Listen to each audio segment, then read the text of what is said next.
leave me this way? Why did she? Cold, and so my voice was a bit rusty tonight. But hey, I did my thing. I tried my best. You see, you're being modest because you're saying your voice was rusty, but when my voice, yeah, is good, it don't sound half as good as your voice rusty, my bro. Yeah. So, Michael, I feel like I've grown up on your music, but yet you and me look the same age, my bro. I was gonna say, tell me a little bit about your musical journey. Where did it all start? Well, as you know, it started off, well, you may know that, but for the general public out there, some may know, some may not. Started off with a band called Investigators. It's been amazingly good to me. You know, really sort of stand me in good stead over the years.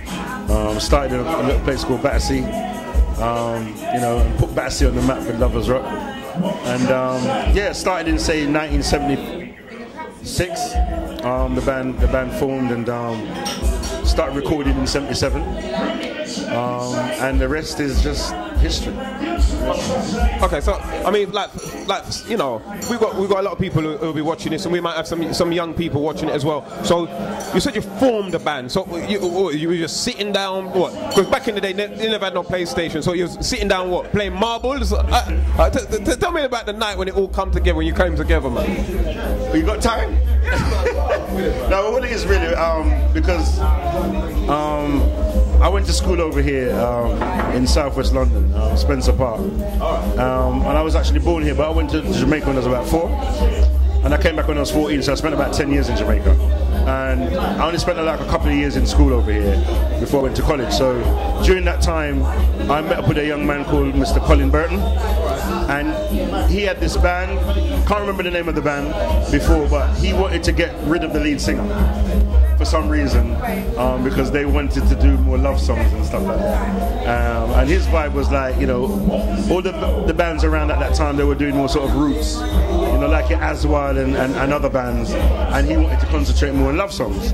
And I used to go around to his house after school and sing to my favourite records, so like basically Dennis Brown, Gregory Isaacs, John Holt, and he used to hear me singing, miming to these records really, and basically told me that, you know, I think you got a good voice, so we're going to do something. And that was it. I mean, a year had passed. I actually broke up from school. Them days, like I said, there was no PlayStation or mobile phones, so there was, you know, so there was no way to get hold of me. And during that summer of '76, I just happened to be passing through Battersea Rise one day, and this man Colin Burton shouted me down from the, you know, I was actually walking from Southfields, because I grew up in Southfields, that's where I was living, walking from Southfields, going up to Clapham Common Park, and the man shouted me down, and I looked around, it was him, he said, where you been? Ain't seen you, ain't come to my house. I said, well, school broke up, Bridget, so I ain't got no reason to really come to your house differently, because obviously we used to go to his house after school as opposed to going home, like we all did, yeah, so you just, you look at YouTube before you go home, and then, you know, you get 2 licks, or get shouted at once you actually reach home. But at that point, yeah, I was walking to Clapham Common and he shouted me, and he said to me, well, I ain't seen you, remember I told you that I wanted to come and sing in my band, I was forming a new band, I was going to get rid of the lead singer, and basically he was showing me a record shop on the corner, which was City Records, and that's the record label that we all started on. And at the time he was saying, well, there's some guys on the corner who've got a record shop, they want to take us, you know, they want to buy us equipment and put us in a recording studio. As far as I was concerned, it was just like talk.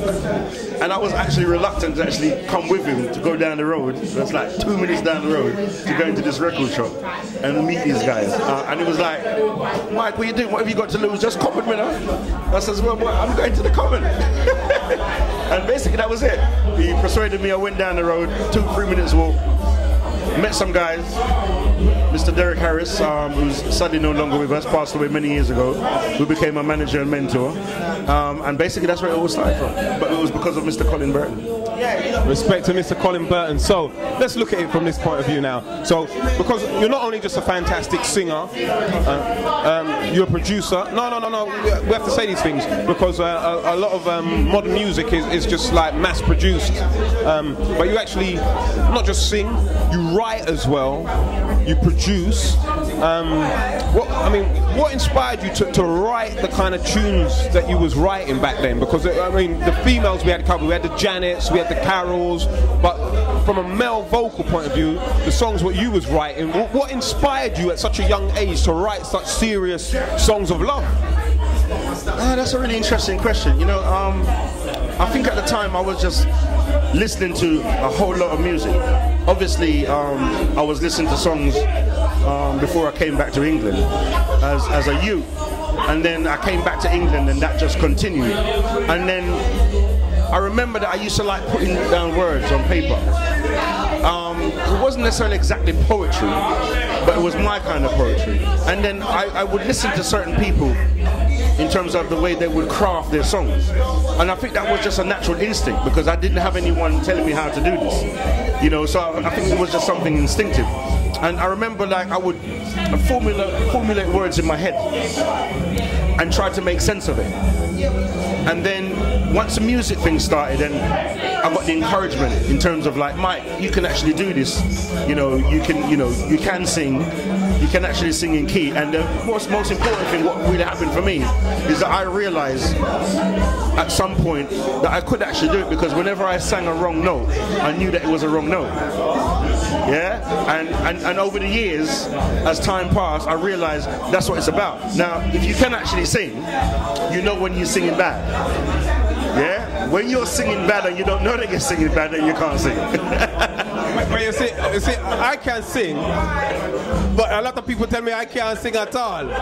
So probably I can't sing at all then. Well, that's not for me to judge, Mr. Smith. You know? I'm just telling you where it's at. But in terms of like, yeah, I started bringing songs to rehearsals. You know, things that kind of made sense to me on paper, and then I found that I had this other sixth sense of actually working out melodies, even though I didn't, you know, I don't read music. So I was just blessed with that, I suppose. And then once I took it down to rehearsals and was actually encouraged that this sounds good, you know, we could actually do something. But, you know, we could do this with it, we could do that with it, change that. But it, you know, I could actually bring a song to rehearsals, you know, with a sort of like beginning, middle, and end, and it made sense. And because I got encouraged to continue that, I ended up being the main songwriter of the band. So it all came about by chance, really, because there's nobody actually there initially to say, you know, do this that way or do that way. It was, a lot of it was mostly instinctive. And then because I got the encouragement to continue and realize, okay, there must be something happening here, because everybody can't be like, you know, kidding me or whatever. Because, you know, that's one thing about the music industry, you know, people don't, you know, you can't kid. You can't say to a man, boy, if your voice is not happening or that song's not happening yet, but it to happen. No, keep it real. You know what I mean? Because if you don't, a person's just going to go out there and just fall down. You know what I'm saying? Yeah. We see many of them on X Factor. You know something? I mean, you talk about X Factor. I mean, people knock X Factor and stuff like that, right? And I look at it both ways. You know, I look at X Factor in terms of like, there are a lot of people who go on X Factor who wouldn't be given a chance in hell.